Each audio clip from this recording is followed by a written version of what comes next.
Ina ia manino ma ia malama ia mawhai o na whiri tonu ai lo uu mau tangata. Ina ia mātou whiri whātasi malawa whio. Ina ia mātou iai le ola e whāwawau. Mai mai lau auna whātau waa mare vai.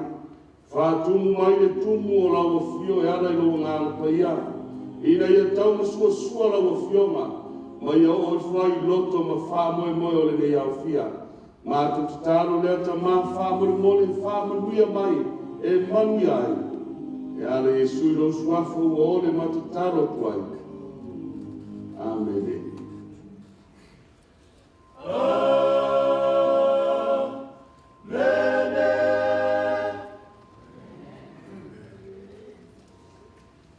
O le toi pōle nei o le tātou tōrua i aso sa tātou malanga mai ai.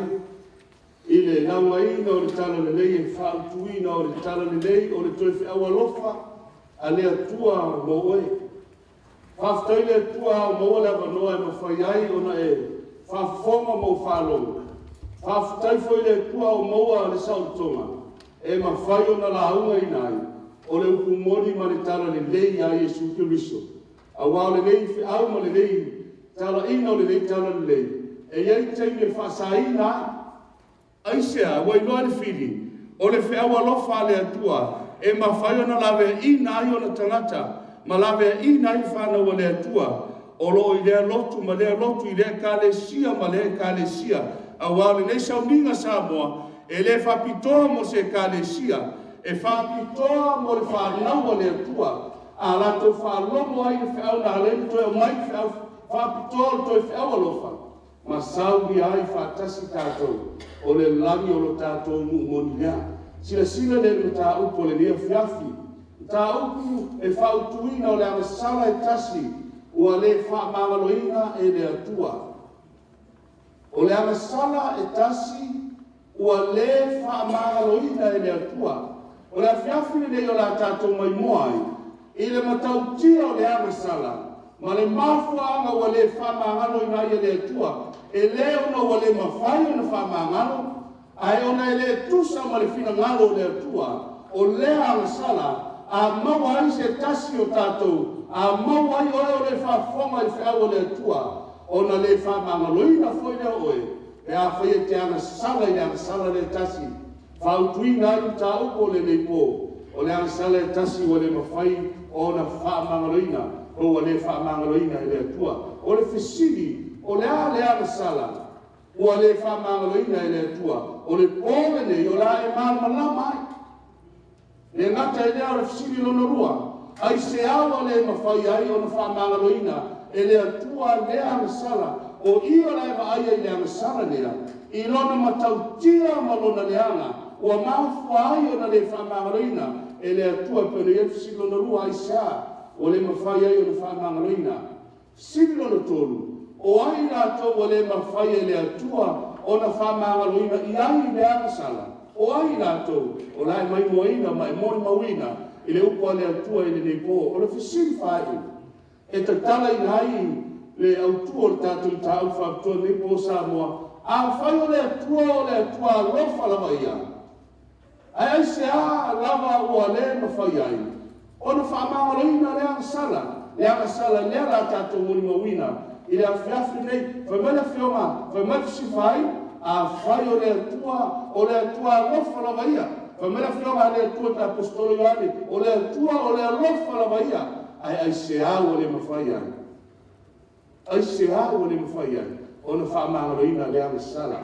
Whaafonga le whaalanga le apostolo Paulo. A whai e mau ai te ngata le angasala. Whaafonga, o le nei se a esa tātou upu. Tātou te nofo pēr e le angasala. Ina ia whaatene ngai, ia whaatene ngai le alofa tūnoa. O le atua, le alofa tūnoa, o le atua, le awhai koe lua. Aua ne whapea. O tātou o oti. I la le angasala. Lona minga, aua ne whapea, whapea. Aua ne o tātou no nofo ai le angasala. Le anai whawhonga ia whiawhi nei. Ne a vea ma angasala e le mawhai. Ne e o leo, e o oma le angasala o le mawhai, o na whamangaloina, tātou tino nofo pēr e lai le angasala whamela apostolo Paulo. Aua ne whapea, o tātou hoti la le angasala, e whape whea, o na tātou ola pēr iai. Whawhen tātou ola mai le angasala, o le angasala o le mawhai o na whamangaloina. Le ala le te tauai, o na angasala i se tasi la whiawhi nei, la ua tunu pele sa moa le te talo i le atua, aua ne iai se tasi o whaafofonga le whiaua le atua le nepo. E angasala i angasala lea aisia, e whaafofeona tātou te ola mai ai, pe a whai e le mawhai o na whaamangaloina le angasala. Tātou ore se tātou wa iri. O lea le mea tau o le angasala. Ne o tātou la vevea i le angasala le whi mai, e le mawhai o na whaamangaloina. O aia mea tā ua e le atua o angasala. La tātou wa aina whionga le atua, ai whaalau mai le atua, le mea i mo le angasala. Mo moi ane, e tau koe tolu whai koe wha. O lato uma o e whai le angasala. Lono winga tangata lai whai le angasala. Wa lato sori foi tu la fono. O le angasala, o le sori tu la fono lava lea. Lono winga a whete angasala le angasala lea. O le sori o tu la fono. E le tatau ona ea, ona e nofo ai pea. Langa ele mawhai o whaola i nai tātou. E a whai tātou te oti ai, i la le angasala, angasala mo mua. E a whai te solia tu la fono le atua. O le wheaua le whiawhi nei, anu ese mai ai, aisea. Langa i ai le angasala a ona loloto, a ona matuai, i mamafa maua o le uniuno le angasala. Le mawhai leo na whaamangaloina, e a tātou manini i tā upo le whiawhi. O le vaenga lona lua, mea tā ua tuspa ia o le angasala mo Ioane 5, o i pasuma le fitu. O ami o le tonu umalama, o angasala ia. O iai fo le angasala e le iu le oti, whaafonga le upo le atua. E iai le angasala e le iu le oti. A o ami o le tonu umalama o angasala, aua le nofo ai, aisea. Langa iai le angasala e le iu le oti, o iai fo le angasala, o lona tauni o le oti, e le mawhai o le whamangaloina. Angasala no tonu me tā ua tuspa ia o le angasala, ia kopa e whawha i pasuma fitu. O le nei, o le wailoa e whai le me le nei, ai le whaia. O le angasala le ia te ia, o le a le angasala, e le ona wa le iloa, e le ona wa le marmalama iai, a wa iloa ai le whaia. Fai mai no le whionga le atua, o le angasala lea, ua tūsia i runga ia te ia, o ai a le atua le ai, o oe le tamata le wa iloa le mea te tauna whai. Ae le whaia, tūsia le i runga ia te oe, o le angasala, o le angasala, sa te tau le whaia le mea le wa iloa, a o le ngā lava e te le whaia, o na tūsia le ia te oe, o le angasala i runga o lo unu. Angasala no tolu na. Si sila iai vaenga lona whae tā ua le atua, o le angasala Ioane suma le onu whai paiva. O le angasala a wā ua le whaatua i a tāu. O le angasala le whaatua, o le tali tolu i a Iesu, a e whālongo le whionga le atua, e leo se whi aua se loto, e leo se whi aua le whaina aua, whai mai le whionga le atua, whai mai paulo roma mo mua sumure ono, o te le mai le tala le lei a Yesu Keriso, le tala le lei le te whaafonga Samoa, e ta tauai ona e talitonu ai, ma e talia a Yesu, ai whai mai le angasala lea, o le angasala a wā ua le whaatua i a tau, oi le au lea Yesu. Tele koa e whaalongo le whionga le atua, wai maua le amanua e te whaalongo le kumoni, ma le tala le lei a Yesu, ai a whai e tele talia ina, wai mai no Yesu. O le angasala a wawa e le whaatua i a tau. Whaatua i lea, le whionga le atua i whiawa le atua whetala Yesu, le ioa le ono sumaltolo, le anganga le tupu mai ai ora, o le anganga e tupu mai ai ora Yesu. Wai mai wale o toa o ngalo tino se mea, le tino Yesu a fio le langi, a whetala Yesu, a o upu o te whai atu ai, o le anganga ia, o le ora foi lea, o lona winga Samoa, o le whiau le whi mai Yesu o le angasala, a wawa le whaatua i a tau, o rou le talia ina, o le whiau, o le upu a Yesu, le te whaafufonga, a o laula winga malanga ina, e ala mai ni toi whiau alofa le atua o le tala le muli, e tala Yesu mateo nusu mai whaafu, pe su mai wha, e tala ina le tala lei, tala lei a ia Yesu, ai a whaia le talia, a whaia le talitomi ai o le le whaatua le nā, whai mai no Yesu o le angasala lea. E wha mea tā ua tuspa ia. E tā ua le angasala momua. O le soli tu la fono. O le tangata solia tu la fono le atua. O te manao ia manino ma lama lo atunu pele sa mola uo. O le soli tu la fono le atua. O se mea le anga i le atua. Ma fuanga na tā ua le angasala lea. O le soli tu la fono. Tu la fono ai ale lotu. Le ai. Tu la fono le malo. Le ai. La fono le tua ai solia tu la fono o le angasala le mea ngau e whaia o nai whai mai no le whionga le tua whai mai paulu tātou tenu nofo pe ai i le angasala le o le solia tu la fono awa aisea e whawhewhena e ola mai ai i le solia tu la fono le tua tu se wharinga whai mai o le langi e le sao le se mele anga o le ase mele anga e le sao le stangata e solia tu la fono le tua a whai e te oti a la lama te soli tu la fono o fea le langi o la sawa lama le angasala o le soli tu la fono le angasala luna lua o a mio le tonu umala o angasala ia a o ina ele Salamo mai li liu ese mo ia fa mai le apostolo Paulo o tatou voti i la le angasala non tolu o i lole nei me le vei fai o fa longo nei le fionga le tua o fa longo le tala le nei muri o le toi fe au a lofa le tua ai te le foia o mai le fionga le tua o le angasala le ia te oe ai ma fa ma le tangata e le te tonu ko tangata e le fa tua i a Yesu e ala i le taliaina o le fe au le a fai te angasala ia whaafonga le iei mua iane, mua whai upeiva. Pe a whai te angasala ia o tūsia, i le whionga le atua, whaafonga le lupa le atua. Ai a whai tātou te whaali a tātou angasala. Angasala ia ko la lama le angasala, e te angasala ai. Ai whai mai le whionga le atua, ai a whai tātou te whaali a tātou angasala. Whaali le, se tangata. Le te le whahia i se tas tangata, o le sto tangata angasala. Ai te whaari i lea tua whamai lea, e whamaoni o ia, ma le ami o tonu whamaoni ai, lea tua. Ma le ami o tonu e whamangalo ai, a tātou angasala. O le ale soni o tula fono, ai aona e whaalongo le whionga le tua mai loa, e le ama le soni o tula fono, o le angasala. Aona e sala mō mai e liwa se mai ai. Ona whamaoni, e whamai le whamaoni lea tua ma le ami o tonu, e whamangalo. A fai, wa e angasala ia mio le tonu, e tēne nei, fai a mio le tonu. Ma e nofo ai, a fai e te sala mōma whaari, fai mai e whamaoni le tua, whamangalo au a mio le tonu marama. A fai te angasala, wa e lole mele le fai, ai le fai, a wa e sala mōne, ma e whiwhiri nei, e te leto te ena le kumoni ma le mea o le lei wa e loa, wa e mama lama le fionga le tua, ai te fili ne i te whaio. Le whaari leo le ang sala, ua wha maoni le tua, ma le ani o tonu e wha maangano rau ang sala. E o fo le ang sala o le le talia o Yesu, e te le talia le fionga a Yesu.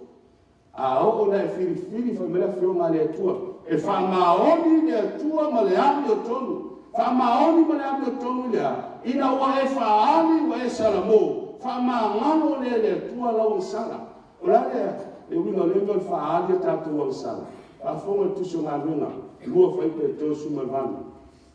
Ona whai atu leo pe teo i ate nātou, i nā sala mo ia, ma ia taitasi ma papa tisoina, le whaali lea, ma whai loi le tuala wanga sala le ato le salamo, whai mai le wha maoni o ia ma le ami ato, e wha maangalo e wha mama.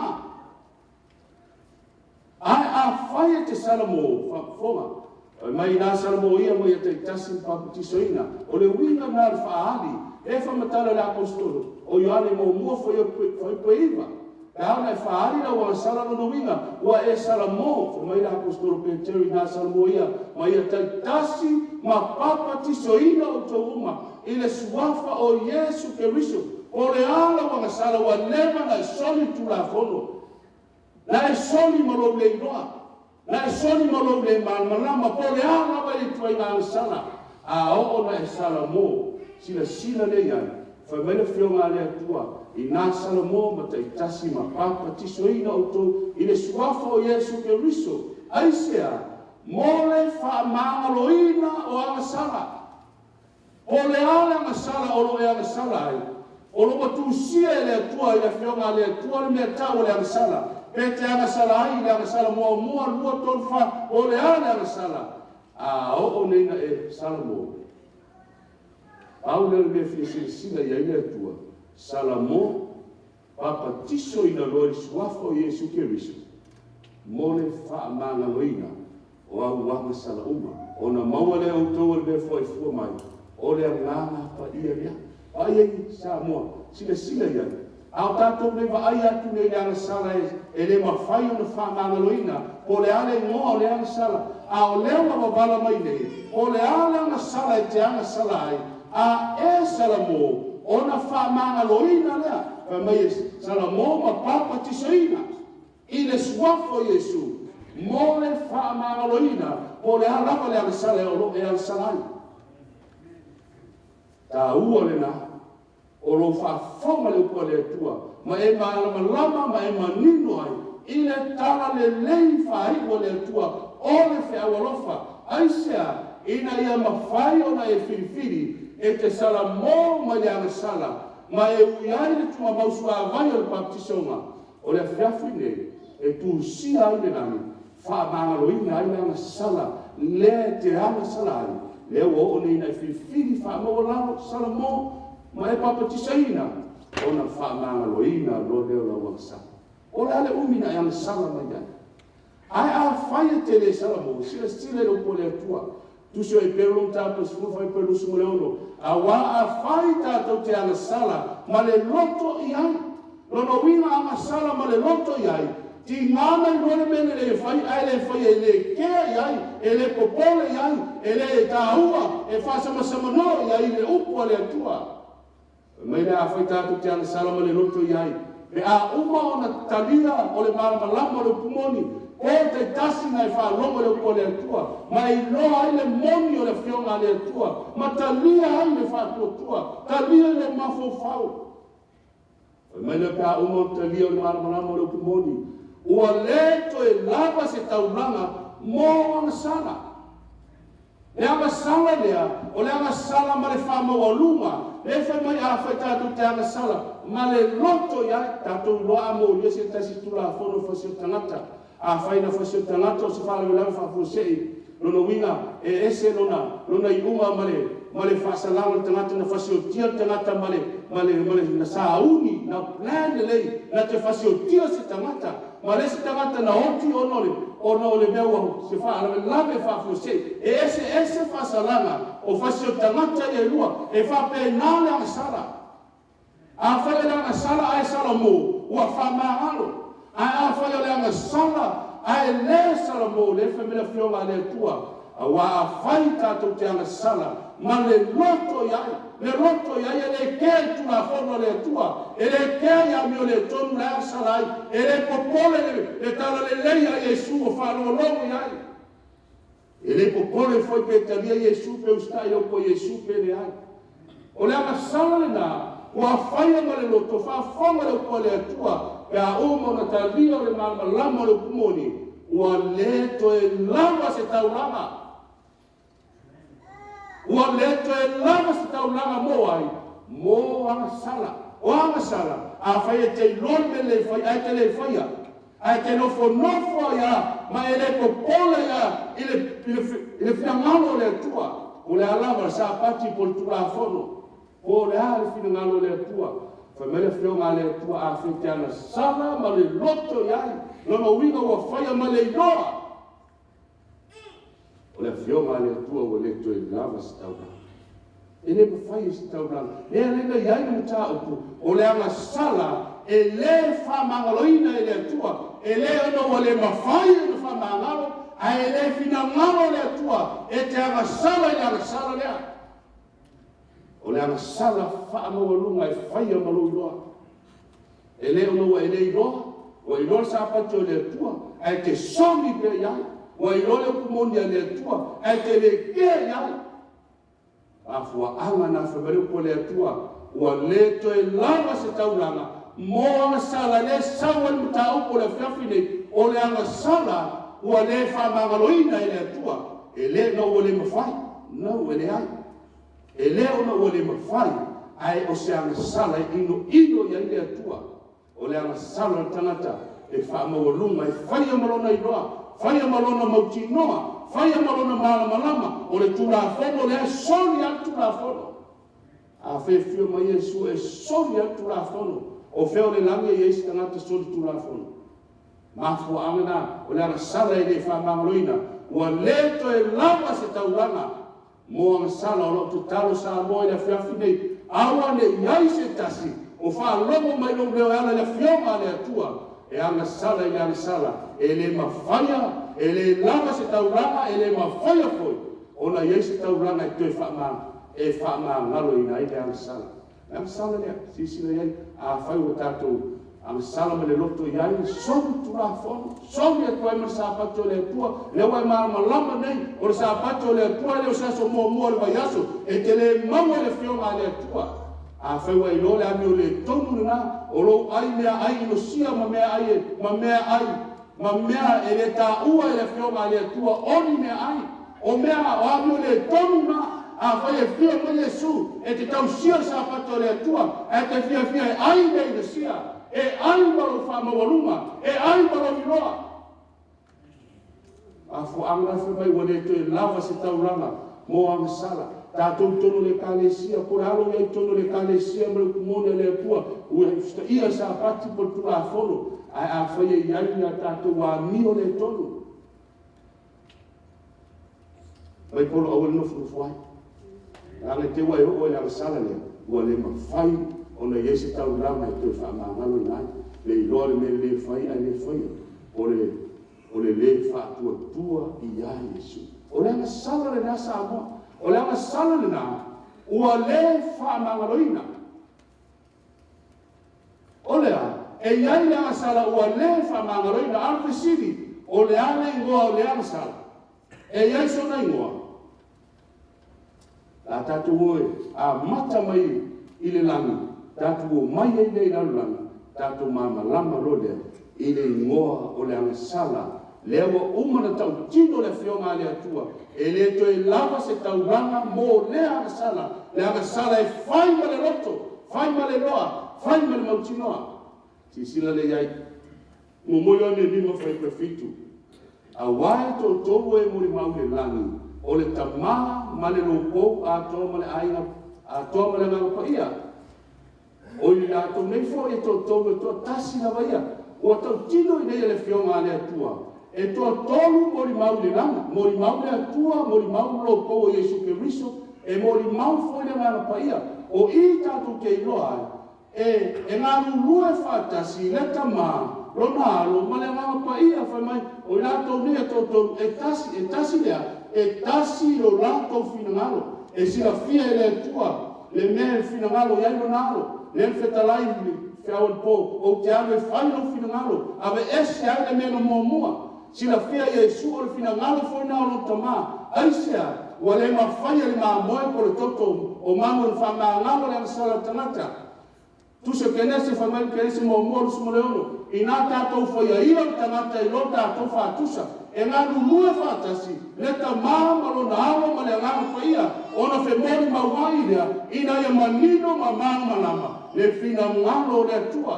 le na laina o mele i se mo whai pe sumai valu whamai e ui ana wa mumu la una le angasala tangata a whamai e tātou whiriwhiria e whamangalo le angasala tangata e mori mau le tamā mori mau le alo mori mau le ngāpaia e ngā lulua whātasi a wae tasi lo nātou whinangalo le whamai o mori mau le langa e mori mau le atua le tamā mori mau le ngāpaia e mori mau le alo le atua Iesu Keriso mori mau fo'i le ngāpaia o le atua e whaamaru mau le awhio ia e whaamavau o ia le tamā Iesu Keriso le alo le atua le ana maliu e tongi yola ai le angsa mori mau whātasi o persona e tolu ai ngā tua o le ngāna pa ia o lo ngā lue nei e o mai nawa nei le ngā lue no whinangalo o lo ngā lue no roto a e whārongo le whio ngā le tua ai ngā lue le ngāna pa ia o le tua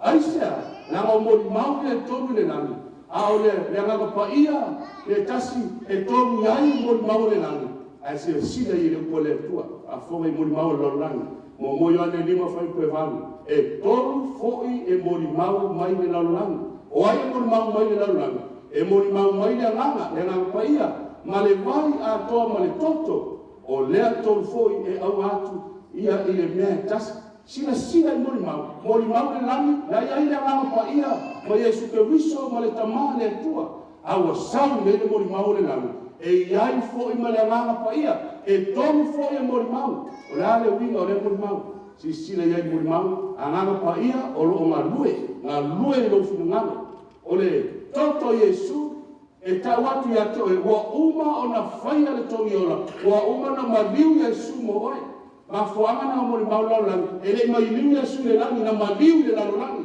e ale whai mai o le nganga ma le vai ma le toto o le toto Iesu wa uma na whaamalingina mo oe e mori mau toto Iesu wa uma na whaia le toniola a whaia te le taliaina pena iai le angsala o le whātua tua mai a tau Iesu lea o le angsala e ngata e leo le lo tofu me mori mau le vai la le vai o le baptisonga o le vai lea e osi whea ngai mai le tangata wana talia Iesu Keriso lea le toto lea ma le ngā lue ma le ngā pa ia la ngā lue mai nawa e o le awhiawhi nei. Ina ia mawhai o na mori mau le awhiawhi nei. E le ngata e mori mau le toto Iesu Keriso o le toto le whenenga fōu e te olai. Mori mau le vai o baptisonga e mori mau sauriwa o baptisonga. Ua osi whea ngaina nei le tangata. Ma le atua. Si o mori mau la e tonu. Ua mori mau le langi e a iai le ngā pa ia. Toi sau mori mau la langi. E iai fo i le nganga pa ia, ai sea, o le nganga pa ia e wheso tai ai, le mori mau le langi, le aime le langi, ma le nalo langi, ia te oe maa. A o le nganga pa ia lea, o le toi persona muri lea, o le a inga atua, e le mawhani toi fio mai Iesu, ma fu amana whamena fio a le tua tātou whetawina, tuso e peru. E le mawhai, o na toi iai se tau ranga, e le mawhai toi sau Iesu e toi whasi tau ranga, mo le anga sala lea o le mawhai whamangaloina, e ua uma na maliu Iesu. Ai ao le whiwhi e te ustai matalia, o na e hui le tunga mausuawai, o le mori mau le nā, le mori mau whātasi ma le toto Iesu, a tua ma le ngāpa ia lea ngā lue e o mai ai le whiawhi nei.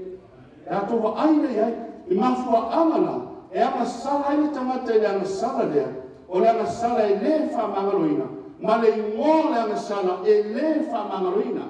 Man tau mai, le ainga atua o lo iai le ngāpa ia, le mori mau le langi, o lo iai fo le ngāpa ia. O a fio Iesu le langi le fio le tutamotau o lo tamā. tasi al persona le atato na ole anga pa ia le na to wai mo ni mau le nami to wai fo mo ni mau le lo nami le atato aila sile le nga pa ia le ma fu aila sala le o le afo le mo le sala sile le fio ma le tua ma te suma lua fai per todos furu ma to suma lua o se le au ya ta o Yesu le ele yo ele ma pa ia al mele futala Yesu o se le au ya ta au ese le ya ta o se le fa putu mau e fa ta a pelea o la mele futala Yesu a ele au ya Yesu ete au ese fa fende no te au ese mo au ya Yesu o le au ya Yesu e la atu le fio ma Yesu ai fa putu i lo fina ngalo mo lo roto e te ta ofi i lo fina ngalo ma ustai ma talia i lo roto a fai te le au ya Yesu e la atu le fio ma Yesu a sala lo solo ai sea e atu le fio ma le tua e fa se ina oe e sa tani ma le ngango sa tani ona le mau le fio ma ale tua pra fio ma Yesu e lo ai te au ya Yesu ai a fai la atu ai ta ape fai mai fa ta ape lea o lono winga e leo al watu na feo ngā lea tua ma teu fatu i lo fina ngalo mo tato roto ona whamatala lo le Yesu me loa mea na ai le au ya tea e al watu fo ya feo ngā lea tua e al watu a alu fafo ai a fai te au mai ya tea Yesu lea e le watu le feo ngā Yesu le fe awa Yesu ai matua ngoto i lo fina ngalo mo lo roto o lai te whaputu ona fai mai lo Yesu ta te au o wai lai whalomo le fio ngā lea tua ma ta ofi mau lono roto ko lono fina ngalo fai mai Yesu o le au ya tau a le au ya tau au ese ai a fai au ya tau e whaputu whatasi mau e ta lia le fio ngā lea tua whafonga lo le fai petosu matasi na whamalama Yesu le mea aisea o le fe au le lau mai bei o le fe au ana o Yesu e te orai o Yesu le fa mai polo te le mai te tala leina o le tala le leina Yesu le te whafonga ia ai a whai la unga atu ai le talia whafonga le whai kotosu matasi o le mea leo te whai atuan ai seare mea o whai mai ai o na whai upu le mo mua whai pu mo mua a whai te le au ese e te le au ia tau te au ese a fai te le whaputu pe te talia na upu e te whaatape aku e a watu le upu ma mau le fio ngā le tua o le mea lea la me le Yesu o te whai atua i a te utou la me te whetalai mai ana ia mātou o anga sala uma ma upu le anga e wha mangaloina ia i tangata o upu le anga o anga sala uma ma upu le anga e wha mangaloina ia i tangata ia o ese se wha mangaloina me hola ma tulou se tulou le fio ngā lea tua o i tātou te loai Samoa wa matua tau tino Yesu le anga sala o le anga sala o lai le tangata le anga sala le whafonga ia wha mangaloina le anga sala ma upu le anga i tangata a le upu le anga i le ngama pa ia e a le anga sala i le ngama pa ia e le whamangaloina lea i tangata. O le anga sala le Samoa, e le mawhai wa le whamangaloina, o se tangata e anga sala, i le anga paia, mana tua foi o ngā luenga le anga paia le whai, o la ngā lua e o mai nei, le ngā lua e taimi nei o finangaro. A whai mai na whio ngā le tua, o le upu le anga i le anga, e le whamangaloina le tangata, whawhena i lo le mea upu le anga i le anga paia, ai pe tosu malua ai se fai upu la tani o tangata e wha mangaloina lea a o le fai upu ia ngā pa ia e le wha mangaloina lea i le ola nei e ngata i le a ka wha mangaloina ka whonga e le wha mangaloina lea i le ola nei o le atani e ala tani e o le ola e wha mamau e te le iai aisia langa e le wha mangaloina i le ola nei na wang sala le ala sala lea o le anga sala o le whai upu i le anga pa ia. A o musu le anga o le tua i lo fina ngalo molo. E te lo whalo ngoina. E te lo whalo ngoina le mua tala noa, ne tala noa i ma le anga pa ia. La e whai mai le anga pa ia ua. Na, sa, o le whio ngā le tua. E lo se whiau e whai nao. E lo se upu le rotu. Ua e whalo ngoi. La e ma lua le anga pa ia. A o la foi te musua. Ele o ke loa ele. Si, o la nga lua le nga pa ia le tua. A o lo fai upu le nga pa ia. E te ema le nga luema le nga pa ia. La musu ya te ai. O le fai mai le, o le fai upu le nga pa ia. E le fa mangaloina. Sa moa, e le fa mangaloina. E le fa mangaloina e fia tukulanga. Fai mai, i le o langa nei.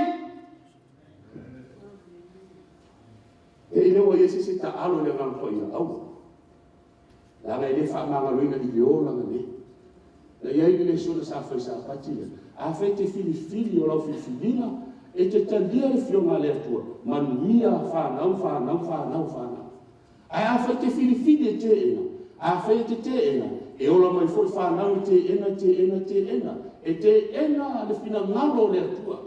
Ma fo angana, wa mai ai fe au sa moa, o le anga sala le mawhani o le whamangaloina. O le anga sala e tasi ua le whamangaloina i le atua. O le anga sala. O le anga sala, o le tangata, e anga sala i le anga ia. Si e te leo anga sala i atu i po sebe. A whaina la fosa upu ia sebe, e mawhaina e te atu ese whamangalo.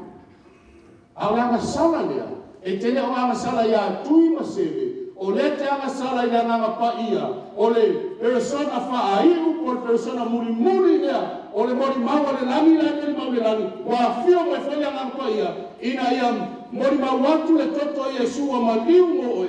Ma le vai o baptisoma o le awale whaofia i oe. E osi whea mai ma le atua a whai e le ai.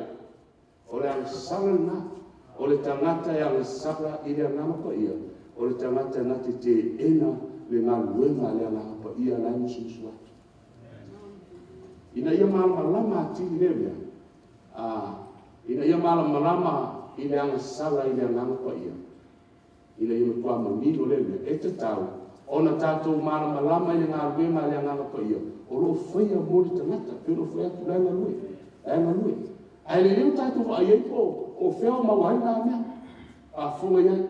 Pero foi atu ina ia matua ma nino le lei o le anga sala le tala no ma ia anga sala le anga pa ia o le anga sala le anga le anga pa ia e ta tau to malama o le anga ma le anga pa ia la fai wa anga sala ai ta mata le anga sala e le ma fai o le fa ma roina si sila ia ta to o le anga suma le fai pe vana fa fo na venga le anga pa ia na fai ama liu mai foi o ia lo pule a Yesu a o sa Yesu la fio de na ai a fio mai pe mai le ngā pa ia. Mai ama liu mai foi o ia, le ngā pa ia lea. Nā te whairoa atu. Sila ia sa bo, le ngā ruema lea le ngā pa ia le whai.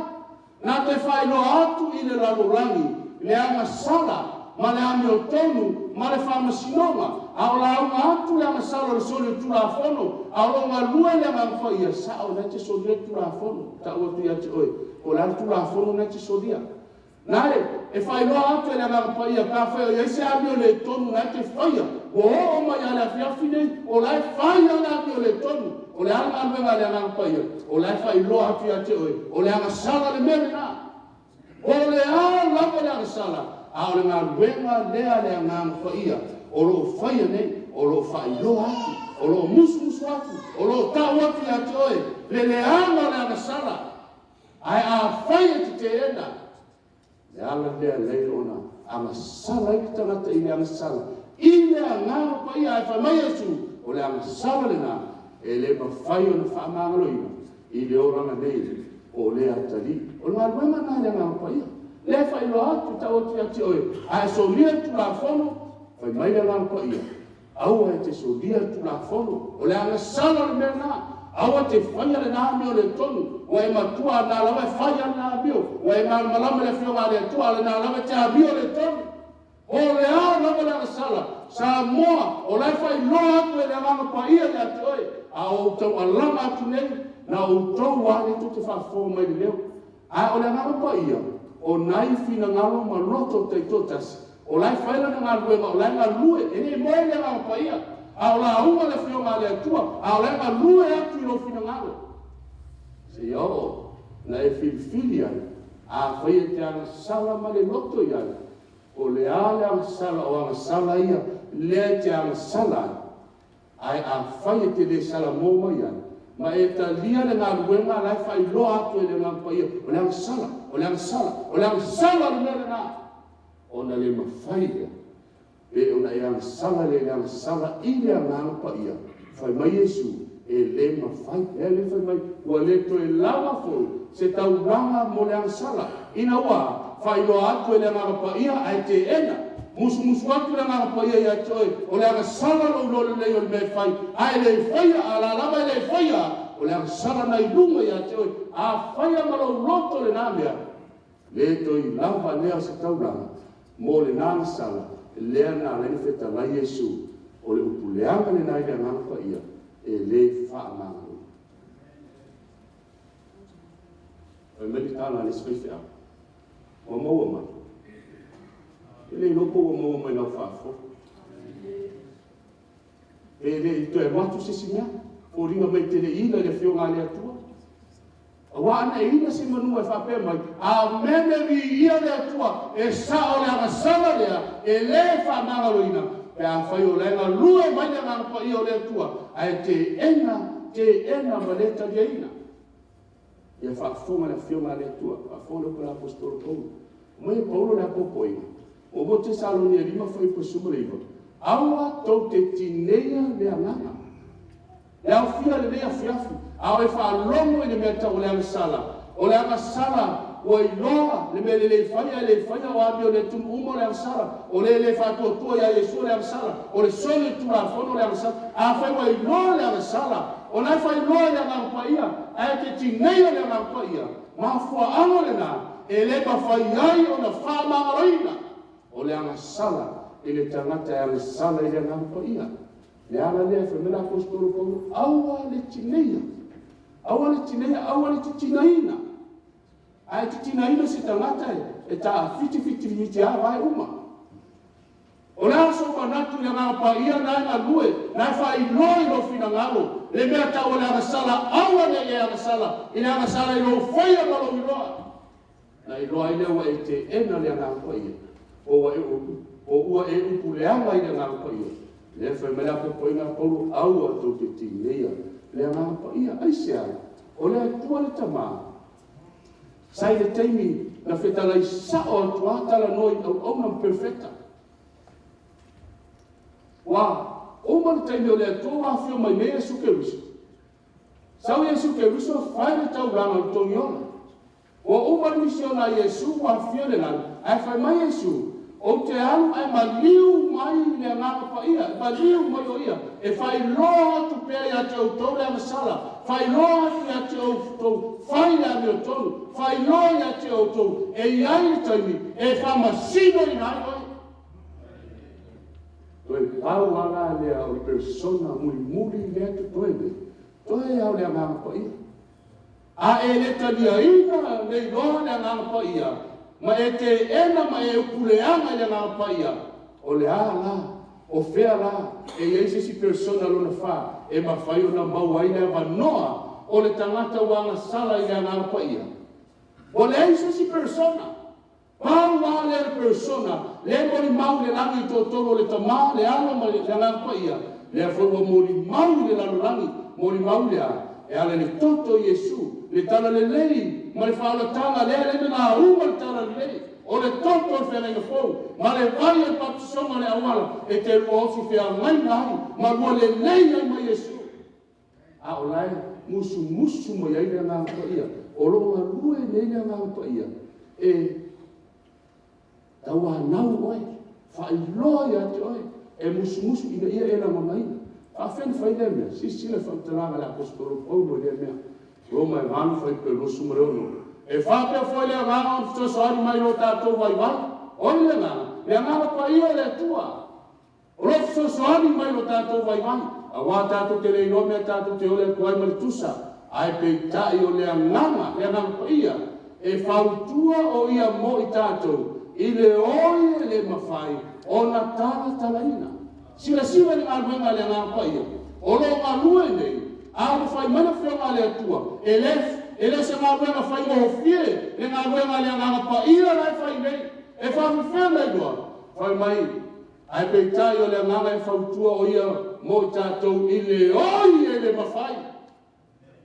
O le oi e le mawhai o na taratalaina.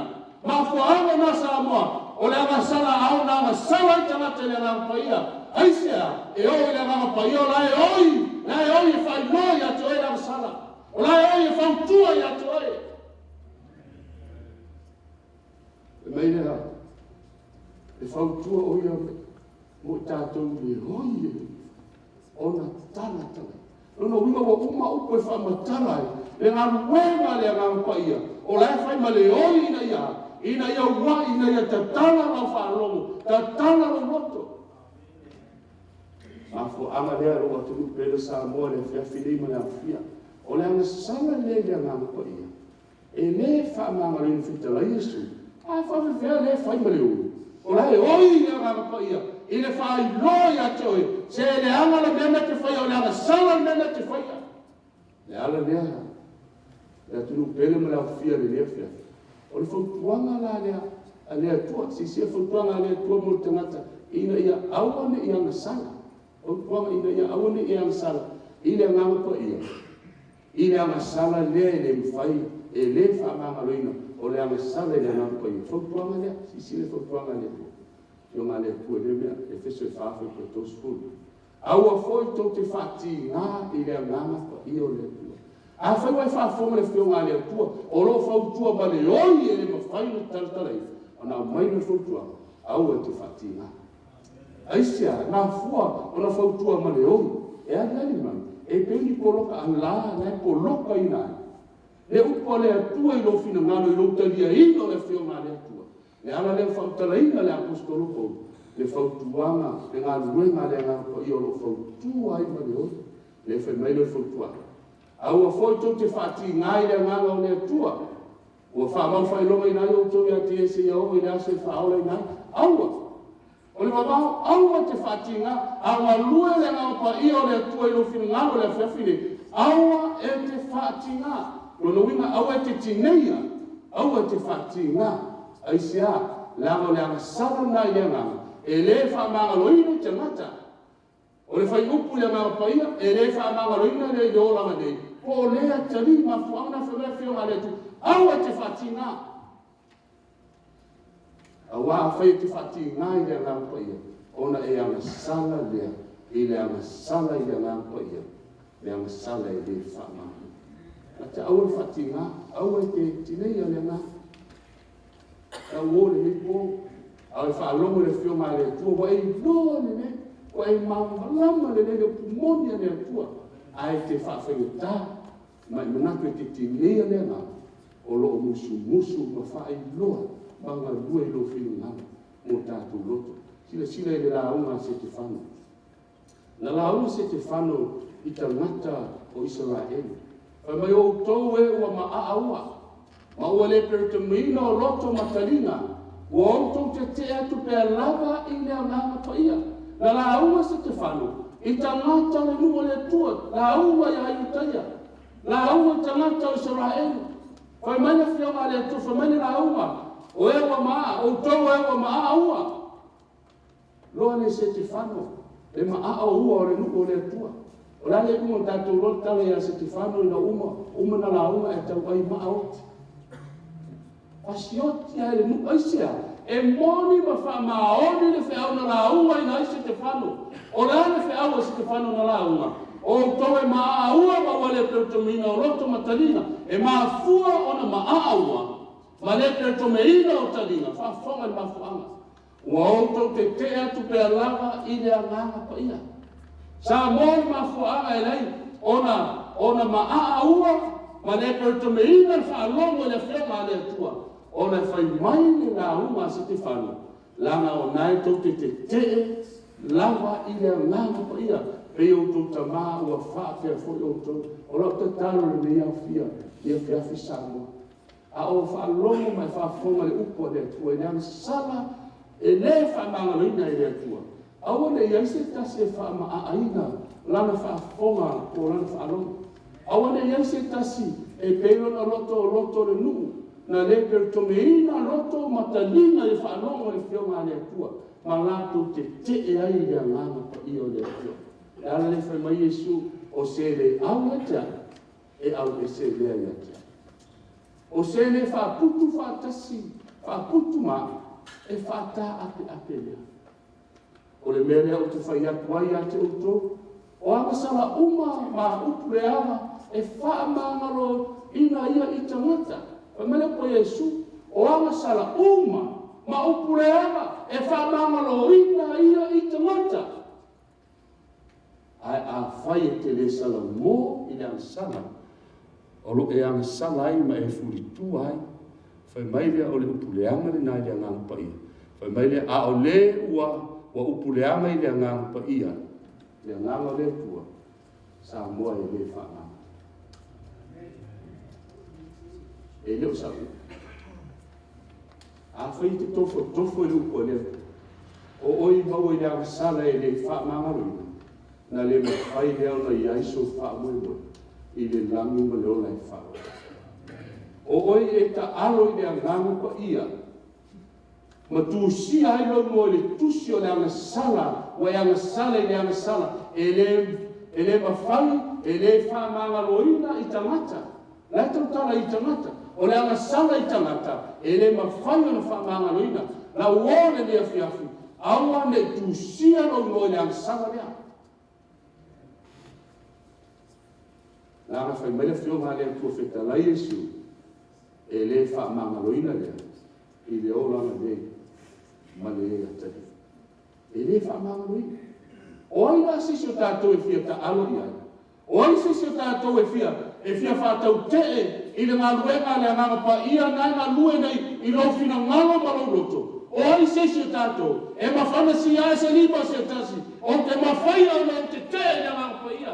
Au le ta alo le afi. O le ta alo le afi e mua. Whape ngā le ang sala le samu. O le anga sala i le anga sala i le anga pa ia. E musu aku e whailoa aku e le anga pa ia. I a te oe, e te tauna e aru ese ma le anga sala. Ai a whai e lea. Wheta lai Iesu, o upu Iesu samu. E le whamanga loina le i tangata. E le whamanga loina i tangata lo winga. E le whamanga loina lea i le oranga nei. O whera sisi o rame e me whaino mau se whamanga. E nei se ava noa, e whio mai lo Iesu ame whanau le atua. O e nau stai le upo le atua. O e na le te ena le ananga po ia. O e wale anga sala i le anga sala. E le mawhai le whamanga lo ia. E anga sala le nā sama. Anga sala i le anga po ia. O e whati ngā le anga po ia. Rono winga. O e whati ngā ina le anga le atua. E musu atu e whailoa atu. A o la lawa te whati ngā ina i le anga po ia. O le whatinga le ngā pa ia. O na te whatinga ina le ngā le atua. E whai atua le ngā le atua. E whai atua le ngā pa ia. A la lawa te whatinga ina iai. E te ena whai mai whai na rua. Ua e tineia le ngā pa ia. Tineia. Ua e te tina ina le ngā pa ia. O lo tau musu o tua ala e. Tina. Tina. E o, e whiwhi, e te ama sala malo loto iai, o wa e te atu pia lawa i le ngā pai. La uore mea whiawhi, o lo te talo le atua, o lo te talo le nā, o le nei o whai pokalame, o le mafua anga wālai, o nā mai e le atua le toiwhi awalofa.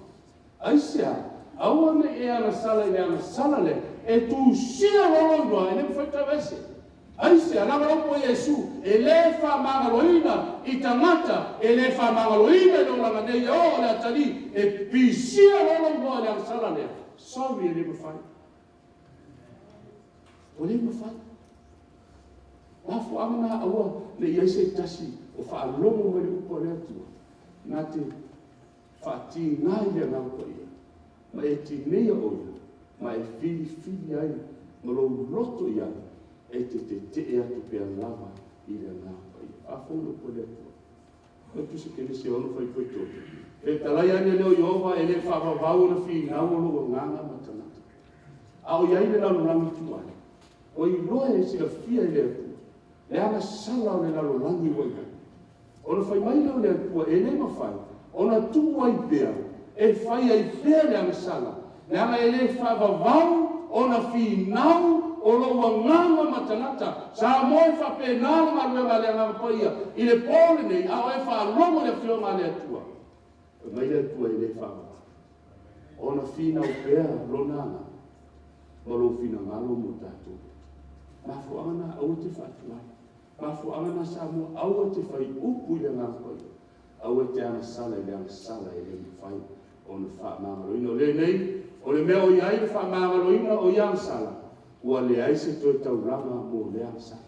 Ono winga, a wheu whaamangalo nei na uang sala. Sa mo, e le toi mana o Iesis tauranga e whaamangalo ai. O leua whaamangaloina, i le maliu o Iesu Keriso, i le tauranga le ana saunia, e le alo pele o le atua Iesu Keriso. Ona mangalo le ana uang sala. E te le toi sau sa ini sis tauranga, e toi whaamangalo le ana uang sala. Ai a te a whai te ana sala i ana sala. E ala le whai me whai koe lusu mo leono. A wā whai tātu te ana sala me le roto iai pe a umantaria o i malamalama le kumoi. Ua le to e lava se tauranga. E te whina ngalo e tue whio mai Iesu o tue maliu. E le mawhai e maliu Iesu. A le ua maliu Iesu. A e le mawhai o na whaamangalo ina. E le ono ua le lava le toto Iesu. Ai ono le anga sala le sa mo mal fa mo ruma o le anga sala o te o le anga pa ia o le anga sala le na e le mawhaia o na fa mangaroina i le maliu o le alo le pua Yesu Kristo. Ale le whai mai ua le toe lapa si tauranga o le anga sala le na si sila la mea tupu le tangata whai pa so ai whai pa lusu mal fitu na o le whaatari ma le matau tele le wha sala tangata lea wale toi lava sta uranga mo le ang sala. Wana ang sala ma le loto iai. O le te, o fine te ena le anganga o le tua. Pai mai le anganga whaatari man matau tele le wha sala. Ma le toa sae mumu e susunu ai. I e te atu. O le ale taui. Pai mai, o le wha sala ma le toa sae mumu e susunu ai. Susunu ai ai. I e o te atu. E nga luele nganga ko ia le whiawhine. A whai e te enga le ngā ruenga le anganga ia. Si sila iai reo i. Nā le whaatari le matau tele. I le whaasala. Ma le tō sae mumu e se sunu. Sunu ai i e te atu. Sa moe ma mafa le ko le atua. Mai a whai mo wheta lai le ufio le atua e la ngafio. O isi si o tātou e mo whai ona tō suia. Le feta lai ngā lea kua. E a whai e te o lea ngā sala lea. Ma fuanga ne la unga ai whi au nes. Sa moa ina ia e sila sila. Ma e sila whia mai e manino ai. Ia e alo ese ma lea sala. O le upu lea ngā lea ngā ia. O lo te te i lea ngā ia le whiawhine. A whonga e momoia ne lima sumelona. A whai wai roa se tasi no na uso. Wana whaia se ana sala. E le hiku leoti. Si sila mai upo. E whio ngā lea tua. A whai te ilose tangata. Ua whaia lea ngā sala. E le hiku leoti. Ia whātonga o ia o ia. Whātonga ina ia. Ina ia mawhai. Ona whaia se whaolatanga. E lea ngā sala e le hiku leoti. E mawhai ona whātonga. O lo iai lea manoa e mawhai ai. Ona sala mō le tangata. Lea ngā sala lea. Lea ngā sala e le hiku leoti. Ai whaafonga so o whai upu lava lea. Ona whaina mai leo le ola ia te ia. Tangata le whaatonga e leanga sale le iu leoti. Whaatonga mo le anga sale na. Ona whaina mai leo o le ola ia te ia. Mo e anga sala e le iu i leoti. Leanga sala e le iu leoti. Leanga sala e le iu leoti. Anga sala mo le vai vai. Tangata o sala mo wana iloa. Le leanga o le anga sala. Sala mo ma li viu e se ai. Ai sea, o le anga sala ma le vai vai. Ai si le sila le si anga sala. Anga sala lea e le iu leoti. Ai si le sila le si anga sala le mo le whiau le whiawhine. O iai le anga sala e iu leoti. O iai le anga sala e iu i leoti. O le si anga sala e le iu i leoti. A o le anga sala lea. O le anga sala e iu leoti. E anga sala lea. Whiau le whiawhine. Pai mai le whautuanga. Sila le whautuanga sa moa. Whautuanga ka whai ua e anga sala lea. O le anga ia. o le amasala e iwi oti. Ai mai o te le fai atu ia o tau whātonga atu mō le amasala. Fai mai o te whautuaina, o te awa nei whātonga se tasi mō le amasala aisia. Leanga fai mai e le mawhai na whamangaloina o le amasala le iwi oti. A fai o le amasala le iwi oti o lo ia ina wanoa e te whiri ai, e te talia ina ai Yesu. A ve Yesu mo wali mo whaola, wa e whātonga e whamangalo lo amasala. A fai e te whiri e te ena le angapa ia. O le amasala na wha mele whionga le atua. O iai le amasala, o rona i kunga o le oti. E mele le whautua. O te le whai atu i o tō whātonga atu, mō le amasala aisia, langa e le mawhai o le whamangaloina. E whātonga matangi au e we, wa le aisia manoa aisia. O e te ena le musunga, a le angapa ia o lana ngā ruenga lea, o lo whailoa ia te oe le amasala, le ami o tonu, a toa mai whamasino.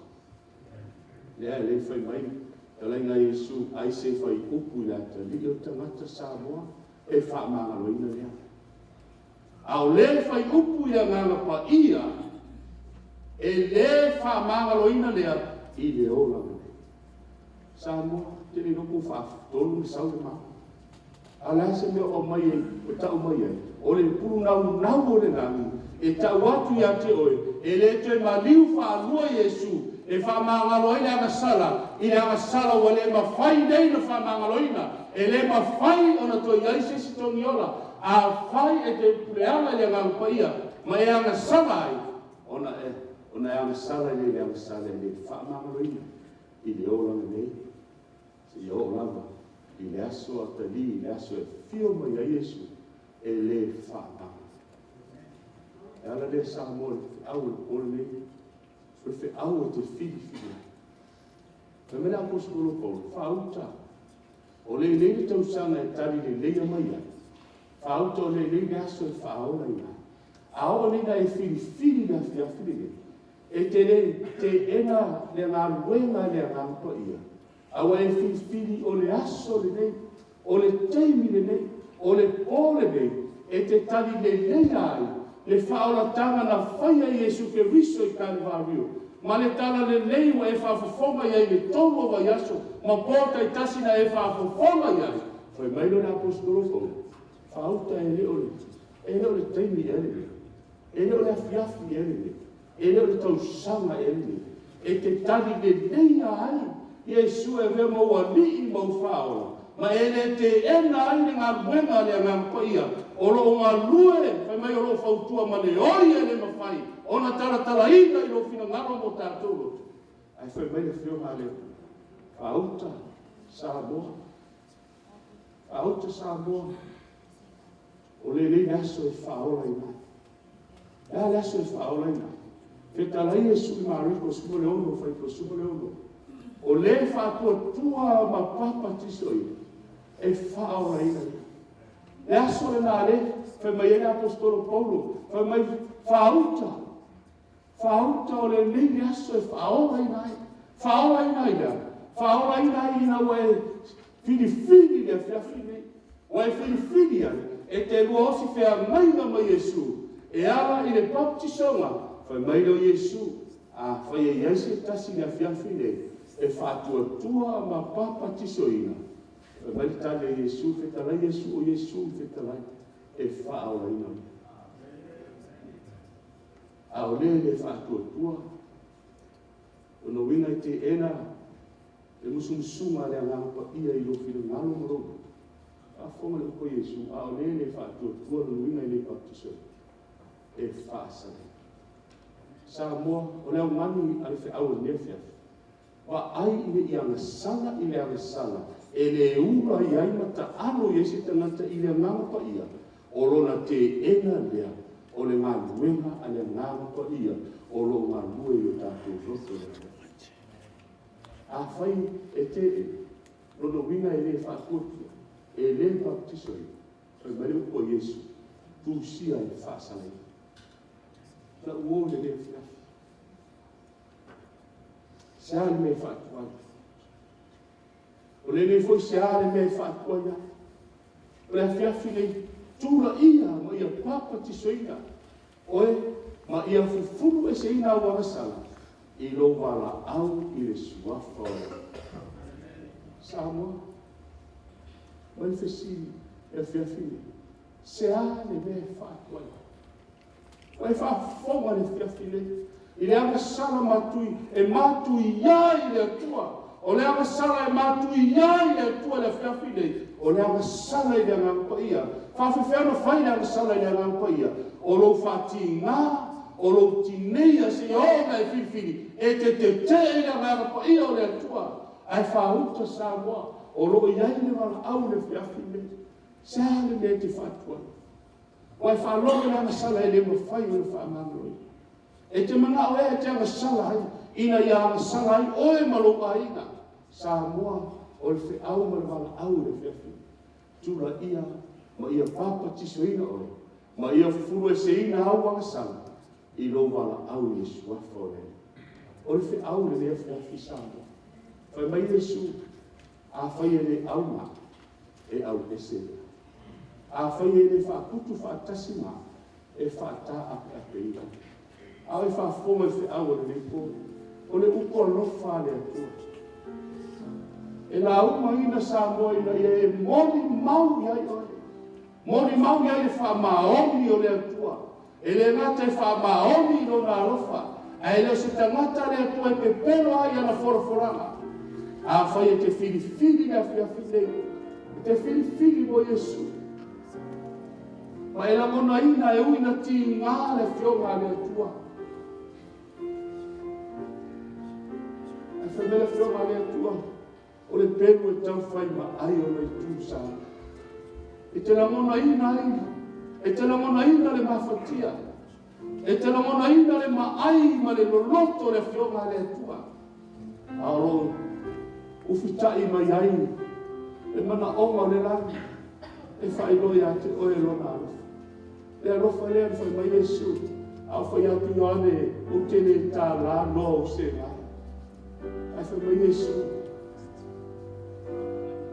tu upe ia e au na whaatau nuu o mea tonu o le ngata ua o whai a Yesu le whaatete ina o le awana e mawhai ai o na sama vali o lana whanau i ona tūranga au o a tūranga au whai mai Yesu e au na whātau nuu o mea tonu uma o a mea tonu uma o le osi whea maina o le tangata ana sala ma Yesu ke riso e ala le vai o le baptisoma ai se a le mafua anga roa turupe o le mana oma o Yesu o le whātua ma papa tisoi e whao ai Roto fila Samoa. O le whanau ngā rea kua e ustai upo le. Nā tu tene te e ngare musu ngā rea ngāna ule. E o le whaitu toa o roto i tui Yesu. O le whaitu toa o roto ma ro whaamoi mai. O lo marua e ngā ngāna pa ia. O lo whainoa atu e le ngāna pa ia. Ia te oe Samoa. E lo loto le lofa le tua. La mafuai na whai o le whaare tala. O lo marua e le ngāna pa ia i lo fina ngalo le fiafite. Tuia i runga matsalina ne oia. Samoa. O Yesu o loa. Le maua ke te semani. Le matua afu toto ai le whaola.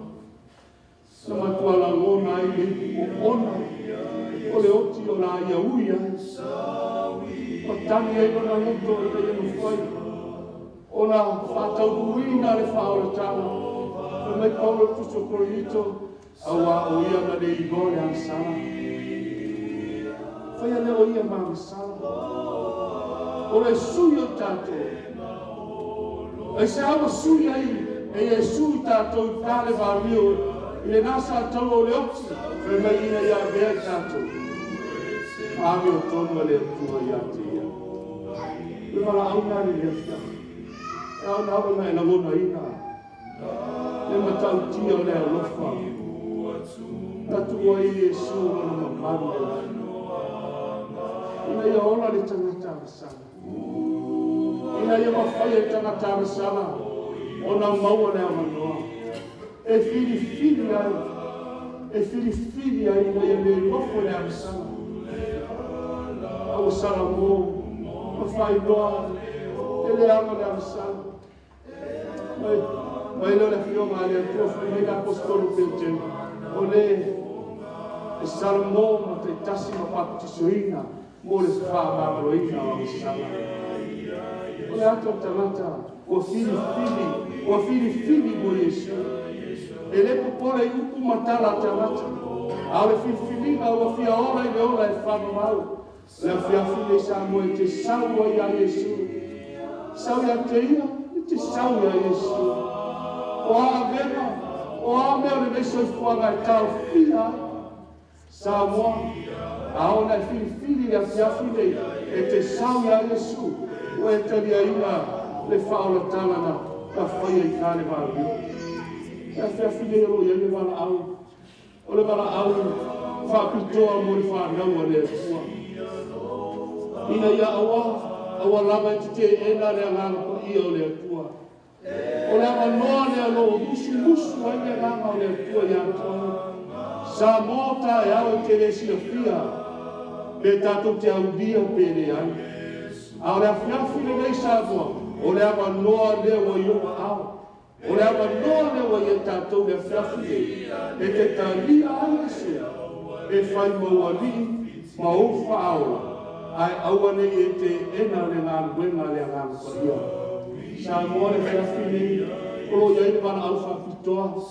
Pe iai se tasi e fia talia Yesu e fai mona alii mona whaola. O ai se tasi e fili le fiafine. Na te usitai le upo le atua. Na te le te ena le ngā luenga le ngā paia. O le fiafine te tua i mo Yesu. E te losi fea ngainga ma Yesu. I le vai o le baptisoma ina ia mori maule ngā pa ia wa e talia ina le toto le whenenga fōu wa e talia Yesu e whai mo wali mo whaona le fiafi nei whiawhi Yesu e tasi e fia tu mo Yesu le fiafi nei yosi te alaiga ma Yesu na e sau nei le fiafi nei na e tūrai nei le fiafi nei o loo iai le wala au whapitoa mo oe sa moa o le wala au le fiafi nei aua nei te ena le anganga pa ia o le atua. E se tasi, o se toa fia mua tū mo Yesu le fiafi nei. O se toa tū mo Yesu le fiafi nei, na te le te ena le anganga pa ia. Na te le fia anga sala i le anga sala, o le anga sala i le mawhai o na wha mangaloina i le olanga nei. Sa moa le fiafi nei, le afia au anuatu le wala au le fiafi nei e iei se tasi e fili mo Yesu e iei se tasi na te lamona ina le anganga po ia o lo ngā lue ma whai loa i lo fina ngalo o le afiafi nei e au ai o na o si whea ngainga ma Yesu au tūrai mai whanau le afiafi nei o le afiafi nei e o si whea ngainga i ma Yesu e ala i le vai o le baptisoma whaafitai whanau tūrai mai. E iei se tasi e fia tū mo Yesu le afiafi nei. O lo ngā luele a nganga pa ia. O lo musu atu le nganga o le atua. O lo whailoa i ate oe sa moa. Le anga sala a o na anga sala i tamata. O atu sia i lo nai moa e le mawhai. E le mawhai o na whaanga roina. E iei se tasi e fia tū mo Yesu. Au te rei whaihuna e le whaungi tātou wala au ni lea whiafu. Aftai au tūlai mai. Au tūlai mai lātou. O lo ngā lue le nganga o le atua sa moa. Whaimaine, e mana o ngā le au. Aua e te misina na manoa. Sa moa, o tae au e te le sina pia e te le mauti noa. Au le whiafu le rei. Ua mauti noa o leo e au lia mau iai. O le amanoa lea mau mai sa moa. E ese tasi e fia fili mo Yesu le fiafi nei. Aua e te ena le nganga pa ia. O lo musu nei. O lo malue nei. Ina ia aua ne iai se amanoa. e te whātamaina, e te e na ere upo le atua, whāpena e mori mawina, i le me tōru wa yasu. O lau toi wala au whairu lea, o lau toi wala au muri lea, pe iai se tasi e fia tū mo Yesu, e fili e osi fia ngainga ma Yesu lea fia fine. Na e tūna ia e lea, ma e susu mai ua ne, au le whaia tātou te talo whai, wha solo e tātou, sau ringo al baptiso mai e lea fia fine. E iai se tasi, Sauia Yesu e te malolo ai. E ese tasi toi. Sauia Yesu. Lau whaia tātou te talo. Lo mātou te mai o i rangi. Wa mātou whaalopo i lawa fionga i le ngangana ale. Asio mātou atunu una e fina ngalo e la uma ina ai le tala le lei ma le whea walofa. Ina ia mawhai o na awane iai se tasi e le malama ina upu moni ma lau tala le lei. Whawhetai lea le atua i le whea au le lea whiafu. Wa mātou loa le ngā ruenga mamana alua ngā lupa ia. Olo e ngā rue mai lama e o mai lea whiafine i loto ma wha moe moe. Mātou tu talo lea tama, wha mole mole.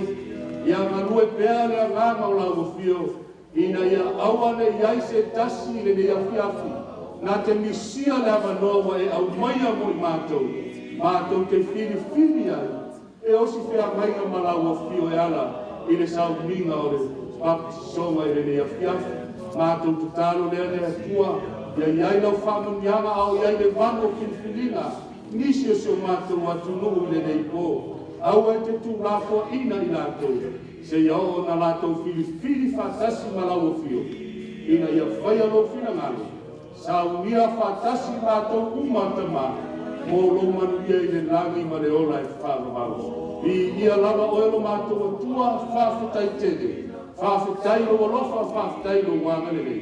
E ala Yesu lo suafa ua mātou tatalo kuala. Amen.